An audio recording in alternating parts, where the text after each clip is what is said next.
We have been told a lie. We've been told that NIL and the transfer portal was going to ruin recruiting out of high schools for players, especially for quarterbacks. And yet, from June 1st through July 1st of this year, 11 of the 2026 rising juniors have committed to a major college football program. That's right, Texas, Boston College, North Carolina, Florida State, Penn State, Michigan, Notre Dame, Oklahoma, Florida, Purdue, and Rutgers all have their guy. Not for this year in 2024 or next year in 2025, but the year after next. So the 2024 haven't even played a down besides some in spring ball, and they already have their guy for 2026. What gives to this phenomenon? Why are these prospects committing so early? Especially when at this point, everybody that knows anything about these schools, that they could have a coaching shakeup or decide to hit the portal for a redshirt freshman just as you're getting ready to graduate and enroll. So wouldn't it make it a lot easier to wait things out? And why are programs in such a rush to be tied to a kid that still has 2 full years of development and reps before they're even gonna get into a college weight room?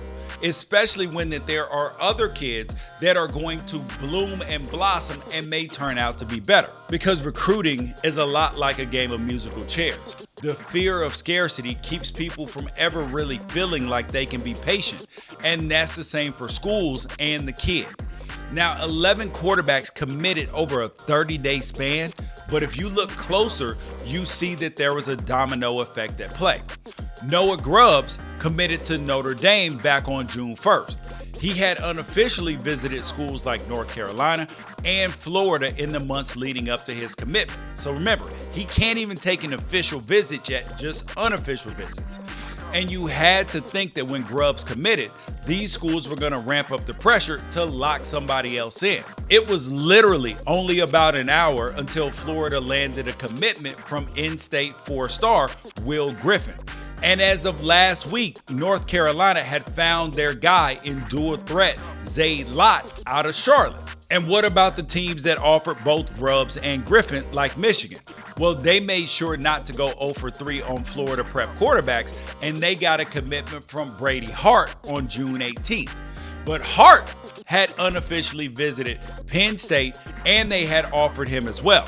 Now, surely the Nittany Lions were devastated by this news. Nope, not at all. Because a week later, Troy Hunn out of Mission Hills out here in Cali was giving his verbal commitment to James Franklin. And that's how it works. When 1 or 2 teams land a guy that other schools thought that they were in play for, the same instincts kick in for college coaches that all the regular folks had in the toilet paper aisle of grocery stores during the COVID lockdown. They like Denzel Washington. I'm from around the way. I'm leaving here with something. I'm leaving here with something. You know what I mean? I'm from around the way. I'm leaving with something. But back to the kids. Why commit? What's in it for them? Well, the longer you're tied to a fan base, the more opportunity that you have to make a name for yourself. And in the age of NIL, that matters a whole lot because you're going to get a lot more popular. Let's say you're a Michigan commit at 16. And you have a few thousand extra people tuned in to you tossing 5 touchdowns against your crosstown rival on a Friday night. That ain't bad for the brand. You have much more people following you. That means more NIL opportunities, and just your social media following grows, your platform grows, and don't let you be entertaining. Good Lord. But at the end of the day, 2 years is an extremely long time to be committed for a kid, hell, for a coach. And at this point, even for a fan base.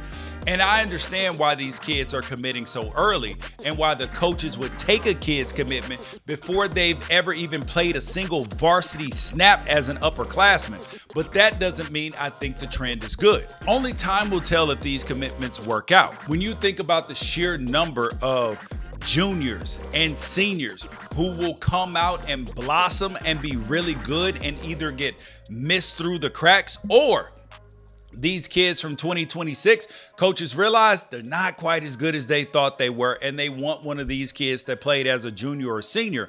Now imagine the deflation that comes when you've been committed to a school, you thought you were going there, and then you get dropped. But that's a lot of time to tell. December of 2025 signing day, whew, that's a long time from now, buddy.